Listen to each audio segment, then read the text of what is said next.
Hello बच्चों, कैसे हैं आप। चलिए, स्वागत है आपका डॉक्टर ज्योति शर्मा की क्लास। कक्षा 10 की क्लास है और पाठ 10 है प्रकाश परावर्तन तथा अपवर्तन। बच्चों, प्रकाश का परावर्तन और प्रकाश क्या है ये हमने पिछले वीडियो में सीख लिया था। आज की वीडियो में हम सीख रहे हैं अपवर्तन, जिसे रिफ्रैक्शन भी कहा जाता है। तो बच्चों बताइए, अपवर्तन होता क्या है? क्या आप इसे दैनिक जीवन में देखते हैं? अपवर्तन बहुत सारी चीजों में हमें दिखाई देता है, जैसे तारों का टिमटिमाना। ये पेंसिल देखिए आप, ये आधे ग्लास में भरे हुए में मैंने पेंसिल रखी है। ये आपको हल्की सी, यहाँ पर जो ये तल अलग हो रहा है, हल्की सी पेंसिल टेढ़ी दिखाई दे रही होगी, आपको दिखाई दे रही है बच्चों। तो ये जो टेढ़ी पेंसिल दिखाई दे रही है, ये भी अपवर्तन की वजह से ही दिखाई दे रही है। ये देखिए, मैं इसके अंदर एक सिक्का डालती हूँ। ये सिक्का वास्तव में यहाँ पर है बच्चों, लेकिन वो थोड़ा सा उथला हमें दिखाई देता है। ये भी अपवर्तन की वजह से ही होता है। नदियों, तालाबों, हमारी जो घर की बाल्टी है, उनमें जब पानी भरा हुआ रहता है तो हमें थोड़ा सा उथला दिखाई देता है। उसका जो तल होता है वो थोड़ा सा उथला दिखाई देता है।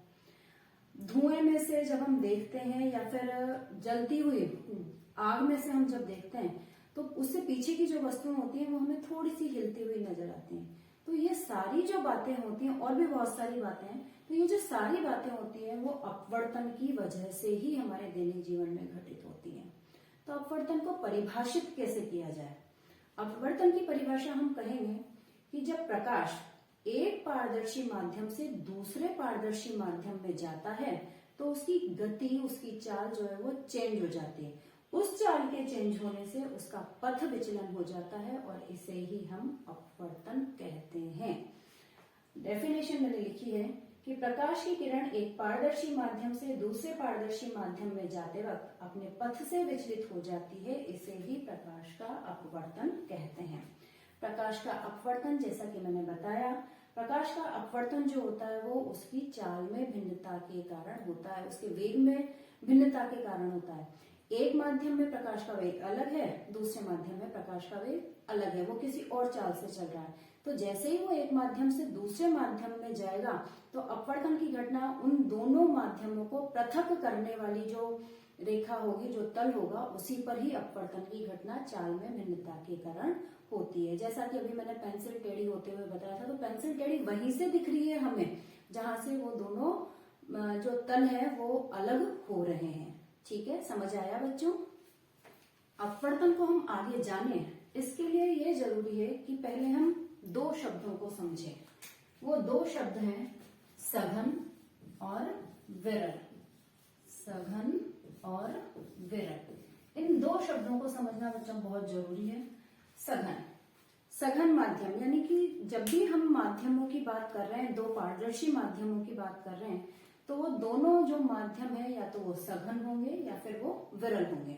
सघन माध्यम का मतलब हुआ जहां पर कण पास पास हैं, और वो कण पास पास हैं, एक क्राउड सी लगी है कणों की, तो वो जो चाल है, प्रकाश की जो चाल होती है, उसे वो धीमा कर देते हैं।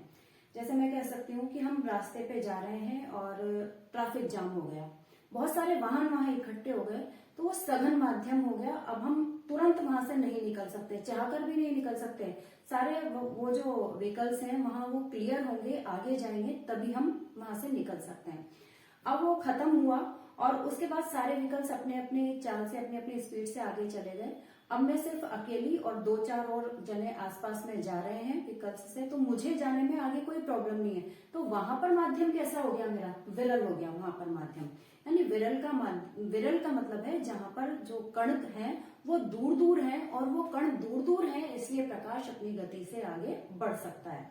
जबकि सघन माध्यम में जो कण हैं वो पास पास हैं और वो प्रकाश को अपनी गति से आगे बढ़ने नहीं देते, इसलिए वहां पर प्रकाश की गति जो है वो धीमी पड़ जाती है। इसीलिए ही ये जब दो माध्यमों में जाता है तो इसीलिए ही चाल में परिवर्तन के कारण अपवर्तन होता है। तो हम जो अब आगे पढ़ रहे हैं वो पढ़ रहे हैं कांच की आयताकार स्लेब से अपवर्तन। ये वाला क्वेश्चन कई बार माध्यमिक परीक्षाओं में पूछ लिया गया है, कई बार पूछा जाता है, इसलिए आप इसे ध्यान से देखिए। तो कांच की आयताकार स्लेब जो है वो हमने यहाँ पर बना दी है। ये स्लेब आपको दिख रही होगी। अच्छा बच्चों, ये जो दो माध्यम लेंगे हम, उसमें सघन और विरल अलग अलग से हो सकते हैं। जैसे हम यहाँ पर हवा और कांच की बात कर रहे हैं, तो कांच में कण पास पास है, कांच ठोस है, तो हवा की तुलना में हवा तो यहाँ पर हो गई विरल और कांच हो गया सघन। इसी तरह से अगर मैं पानी और हवा की बात करूं, तो पानी और हवा में पानी हो गया सघन, क्योंकि कण पास पास है, वो द्रव है, और हवा हो गई विरल, उसमें कण दूर दूर है। लेकिन अगर मैं पानी और कांच की बात करूं, तो पहले तो पानी हवा की तुलना में तो सघन था, लेकिन अब मैं बात कर रही हूं पानी और कांच की। तो पानी और कांच की बात करें तो कांच की तुलना में पानी के जो कण होते हैं वो दूर दूर होते हैं, तो पानी यहाँ पर विरल माध्यम हो जाता है और कांच यहाँ पर सघन माध्यम हो जाता है। तो जो हम माध्यम ले रहे हैं उस पर डिपेंड करता है कि हम किसको सघन कहेंगे और किसको विरल कहेंगे। तो यहाँ हवा है, ये कांच की स्लेब है, और वापस से यहाँ पर हवा आ गई है, यानी ये विरल माध्यम हो गया, ये सघन माध्यम होगा कांच की स्लेब, और जो हवा वापस से आ गई है वो वापस से विरल माध्यम हो गया है। अब इसमें कांच की किरण किस तरह से अपवर्तित होती है देखते हैं। ये ए बी एक किरण है जो कि यहाँ पर आपतित हो रही है ओ बिंदु पर। ओ बिंदु पर जहां पर इसका आपतन बिंदु है वहीं पर हम अभिलंब बनाते हैं, ये हमारा अभिलंब हो गया। इस अभिलंब से जो ये कोण बनाएगी वो कोण कहलाएगा आपतन कोण। यहाँ पर मैंने इस आपतन कोण को I1 लिखा है, क्यों? क्योंकि यहाँ पर फिर मुझे दूसरा आपतन कोण बनाना है। जब ये बाहर निकलेगी कांच से तब मुझे दोबारा से ये आपतन कोण बनाना है, इसलिए मैंने यहाँ पर इसको I1 लिखा है और यहाँ पर मैं इसको I2 लिख दूंगी। I1 ये हो गया। अब यहाँ से ये अलग कांच वाले माध्यम में आ रही है, कांच वाले माध्यम में आ रही है, तो ये देखिए इसको जाना इस ढंग से चाहिए था, डॉटेड लाइन बनाई है मैंने, जाना इसको इस ढंग से चाहिए था, लेकिन ये जो कांच का जो क्राउडी माध्यम है, जो भीड़ वाला माध्यम है, वो उस किरण को अपनी तरफ खींच लेता है। क्राउड होगी और क्राउड में आप एक बार घुस गए तो आपको निकलना मुश्किल हो जाएगा, आप आसानी से नहीं निकल सकते हैं। तो वो क्राउड जो होती है आप याद रखने के लिए इस तरह से कर सकते हैं कि कैसे अभिलंब के कब वो पास होगी और कब वो दूर होगी। तो इसके अंदर क्राउड है, सघन के अंदर क्राउड है, तो क्राउड है तो वो क्राउड उसे अपनी तरफ खींच लेती है प्रकाश की किरण को, और अपनी तरफ खींच लेती है तो वो अभिलंब के पास सरक जाता है, दूर नहीं रहता, अपनी इच्छा से नहीं गमन कर सकता, तो अभिलंब के पास आ जाता है। तो ये जो अभिलंब और ये अपवर्तित किरण के मध्य जो ये बना कोण, उसे मैंने कह दिया R1, क्योंकि आगे मुझे R2 बनाना है। तो इस तरह से ये आपतन कोण हो गए और ये अपवर्तित कोण हो गया। आगे चलते हैं। अब ये किरण अभी तक तो यहाँ जब तक बाहर नहीं निकलती तब तक ये सीधे अपने रास्ते पर ही जा रही है और सघन माध्यम में ही जा रही है। अब जैसे ही सघन माध्यम से वापस से कांच से वापस से हवा में आएगी, तब हवा में जाते वक्त ये वापस से यहाँ पर अभिलंब हम बनाएंगे, ये तल वापस से अलग करने वाला दोनों माध्यमों को। ये तल, इस तल पर जैसे ही आपतित किरण आ रही है अभिलंब बना दिया, और अभिलंब से अब इसको जाना इस डॉटेड लाइन में से था, इस वाली डॉटेड लाइन पर था, वैसे ही आ रही थी। लेकिन देखिए विरल माध्यम होते ही वापस से कण दूर दूर हो गए, कण दूर दूर होते ही वो वापस से अपनी गति से, जिस गति से पहले आ रही थी, बीच में बाधा आ गई थी, वापस से उससे निकलते ही वो वापस से दूर हो जाएगी, अपनी चाल से चलेगी, और दूर होते ही और वो अभिलंब से दूर हो जाएगी। यानी विरल माध्यम में वो स्वतंत्रता से अपनी गति से आगे बढ़ सकती है। इसलिए एक बार यहाँ पर उसका पथ चेंज होता है, एक बार उसका पथ यहाँ पर चेंज होता है। आपतन कोण को मैंने यहाँ I2 से लिखा है और अपवर्तन कोण को मैंने यहाँ पर R2 से लिखा है, आप देख सकते हैं। तो इस तरह से आपसे जब क्वेश्चन पूछा जाए तो सघन और विरल को समझा के आप समझाएंगे कि कांच की आयताकार स्लेब से अपवर्तन किस प्रकार होता है। आइए बच्चों, अब आगे की ओर चलते हैं। आगे अब हम पढ़ रहे हैं अपवर्तन के नियम। जिस तरह से हमने परावर्तन के नियम पढ़े थे, उसी तरह से अपवर्तन भी दो नियमों के अंतर्गत होता है। पहला नियम वही परावर्तन जैसा ही है, बिल्कुल सेम, कि आपतित किरण, अपवर्तित किरण, ये आपतित किरण, ये अपवर्तित किरण, और आपतन बिंदु पर अभिलंब, अभिलंब जो होता है वो आपतन बिंदु पर ही खींचा जाता है बच्चों। तो आपतित किरण, अपवर्तित किरण और आपतन बिंदु पर अभिलंब, ये तीनों एक ही तल में होते हैं। जैसे मैं इस बोर्ड को एक तल मान सकती हूँ, तो ये तीनों के तीनों ऊपर से आ रहे हैं, नीचे जा रहा है, एक सीधा हो रहा है, तो लेकिन ये अलग अलग तल में नहीं जा रहे हैं, हम एक ही तल में हैं। तो पहला नियम यही है कि ये तीनों एक ही तल में होते हैं। सेकंड नियम जो हमने पहला नियम परावर्तन का पढ़ा था उससे अलग है। अब ये सेकंड नियम ये है कि किसी निश्चित रंग तथा निश्चित माध्यमों के युग्म के लिए आपतन कोण की ज्या तथा अपवर्तन कोण की ज्या का अनुपात स्थिर होता है। जैसे इसे आप नहीं समझे होंगे, मैं समझाती हूँ। एक निश्चित रंग, प्रकाश के 7 रंग होते हैं, उनमें से हमने एक निश्चित रंग ले लिया, मान लीजिए सफेद ले लिया, लाल ले लिया, जिसके लिए भी, और जो माध्यम है वो भी हमने, जो 2 माध्यमों की हम बात कर रहे हैं वो भी हमने निश्चित कर लिए कि जैसे हम हवा और कांच की बात कर रहे हैं तो हम पूरे जो भी प्रयोग करेंगे वो हवा और कांच के लिए ही करेंगे। और सफेद रंग हमने लिया है तो हम सफेद रंग के लिए ही वो प्रयोग करेंगे। तो सफेद रंग हमने निश्चित कर लिया, 2 माध्यम कांच और हवा हमने निश्चित कर लिए। अब उनकी जो ज्या बनेगी, ज्या मैंने ऊपर बताया था आपको कि आपतन कोण और अपवर्तित कोण, आपतन कोण साइन आई और अपवर्तित कोण साइन आर। तो इन दोनों का जो मान होगा, इन दोनों का जो अनुपात होगा इस रंग के लिए और इन माध्यमों के लिए, ये हमेशा एक स्थिरांक ही होगा। चाहे आप आपतन कोण को बढ़ा दीजिए, घटा दीजिए, उसी तरह से जो अपवर्तित कोण होगा उसी तरह से वो बढ़ जाएगा, घट जाएगा, मान परिवर्तित होते रहेंगे, हो जाएंगे। लेकिन उसके बाद भी जब आप उनका सॉल्यूशन करोगे, जब आप एक निश्चित जो परिणाम आएगा वो एक स्थिरांक के रूप में ही आएगा, स्थिर ही आएगा। यही ये वाला नियम कहता है कि साइन आई आपतन कोण की ज्या और अपवर्तन कोण की ज्या साइन आर का जो अनुपात होता है वो स्थिर होता है। इसे स्नेल का नियम भी कहते हैं। स्नेल नामक वैज्ञानिक ने ये नियम दिया था निश्चित रंग के लिए और निश्चित माध्यमों के लिए। तो इसे ये स्थिरांक, इसलिए इसे स्नेल का नियम भी कहा जाता है।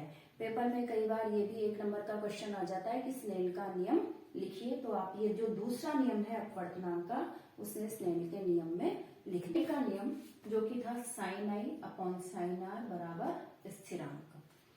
इस स्थिरांक को हम अपवर्तनांक भी कहते हैं। एक्चुअली सापेक्ष अपवर्तनांक, रिफ्रैक्टिव इंडेक्स भी कहते हैं। क्यों? क्योंकि यहाँ पर हम तुलना कर रहे हैं। सापेक्ष का मतलब तुलना करना। यहाँ पर हम तुलना कर रहे हैं एक माध्यम से दूसरे माध्यम की, कि एक माध्यम में प्रकाश किस वेग से जा रहा था और दूसरे माध्यम में प्रकाश किस वेग से जा रहा है। तो यहाँ जो ये तुलना करते हैं उसे ही हम अपवर्तनांक कहते हैं। मान लीजिए अपवर्तनांक को लिखते हैं n से। तो अब ये आप ध्यान रखिए कि n21 क्यों लिखा है मैंने, कि जब हम दूसरे माध्यम की पहले माध्यम की जो चाल थी उससे तुलना कर रहे हैं, तो जो हम पहले लिख रहे हैं 2 हमने पहले लिखा है तो वो 2 नीचे जाएगा। ये देखिए आप, जो हम पहले यानी दूसरे की तुलना में पहला, तो दूसरा जो है पहले लिखा है अपवर्तनांक दूसरे माध्यम में, तो दूसरा की उसमें लिख रहे हैं तो ये दूसरा नीचे लिखा है हमने। और जो जिसके बारे में हम तुलना कर रहे हैं, पहले माध्यम के बारे में, पहले माध्यम की चाल के बारे में हम तुलना कर रहे हैं, तो उस पहले माध्यम को हम ऊपर लिखेंगे। पहले माध्यम में है प्रकाश की चाल v1, दूसरे माध्यम में है प्रकाश की चाल v2। तो n21 बराबर माध्यम 1 में प्रकाश की चाल अपॉन माध्यम 2 में प्रकाश की चाल, जो कि हो जाता है v1 अपॉन v2। अब ये चाल अलग अलग लोगों के लिए, अलग अलग माध्यमों के लिए अलग अलग हो सकती है। जैसे कि मैं गाड़ी पर जा रही हूँ और मेरी जो चाल है वो 50 किलोमीटर प्रति सेकंड है, ठीक है। अब जो घर में व्यक्ति बैठा हुआ है या फिर जो मान लीजिए रोड पर कोई व्यक्ति खड़ा हुआ है, उसकी चाल तो 0 है।